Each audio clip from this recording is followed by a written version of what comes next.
इसमें ये बहुत ही अहम मसला है, तो व्यूअर तवज्जो फरमाइएगा।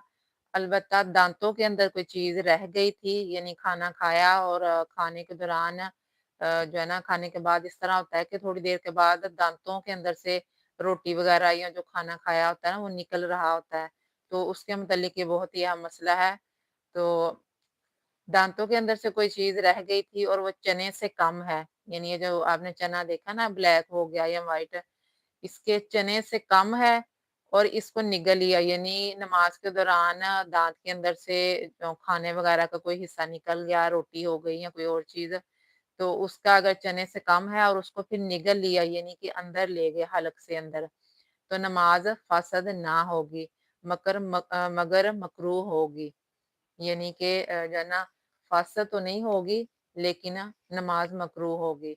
और अगर उसके खाने की मिकदार चने के बराबर हो, तो फिर नमाज टूट जाएगी। इसी तरह दाँतों से